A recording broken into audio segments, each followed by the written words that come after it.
Hello বন্ধুরা, কেমন আছেন সবাই? আশা করি আল্লাহর অশেষ রহমতে সকলেই ভালো আছেন। আগের ভিডিওতে আমরা দেখিয়েছিলাম কিভাবে খুব সহজেই মাইক্রোসফট ওয়ার্ডে কিউআর কোড তৈরি করা যায়।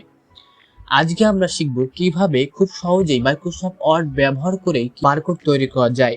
আমরা অনেকেই মনে করি যে বারকোড তৈরি করার জন্য হয়তোবা আমাদের আলাদা সফটওয়্যার বা ফন্ট ডাউনলোড করতে হয়, কিন্তু এমনটা কিছুই নয়। শুধুমাত্র এমএস ওয়ার্ড ব্যবহার করেই যে কোনো প্রোডাক্টের জন্য বারকোড তৈরি করা যায়, কোনো রকম ফন্ট বা সফটওয়্যার ডাউনলোড ছাড়াই।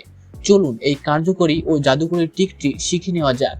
বারকোড তৈরি করার জন্য প্রথমেই আমাদের মাইক্রোসফট ওয়ার্ডটি ওপেন করতে হবে। আপনাদের টাস্ক বারে যদি মাইক্রোসফট ওয়ার্ডটি না থাকে তাহলে সার্চ বার থেকে নিয়ে আসবেন। আমার যেহেতু টাস্ক বারে রয়েছে, আমি টাস্ক বার থেকে মাইক্রোসফট ওয়ার্ডটি ওপেন করতেছি।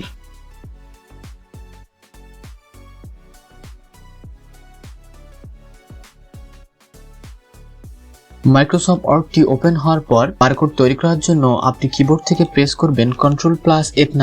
প্রেস করার পর এখানে দেখেন সেকেন্ড ব্র্যাকেট আসবে, যেটি হাইলাইট করা থাকবে। এখন আপনি এই সেকেন্ড ব্র্যাকেটের ভিতরে লিখবেন ডিসপ্লে বারকোড। ডিসপ্লে বারকোড লেখার পর আপনি একটি ডাবল কোটেশন দেবেন। ডাবল কোটেশন দিয়ে এখানে একটি নাম্বার লিখবেন।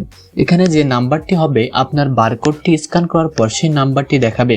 সাপোজ এখানে আমি আপনাদের দেখানোর জন্য আমার মোবাইল নাম্বারটাই দিচ্ছি।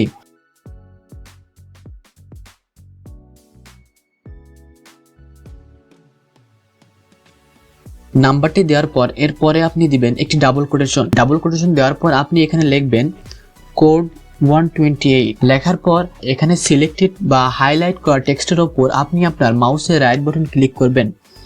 করার পর এখানে একটা অপশন আছে দেখেন নিচে টগল ফিল কোডস নামে। আপনি এই টগল ফিল কোডসে ক্লিক করবেন। করার পর সুন্দর একটি বারকোড তৈরি হয়ে যাবে, যেটি আমি আপনাদের স্ক্যান করে দেখাচ্ছি। আমি যে নাম্বারটি দিয়েছিলাম ওই নাম্বারটি শো করবে।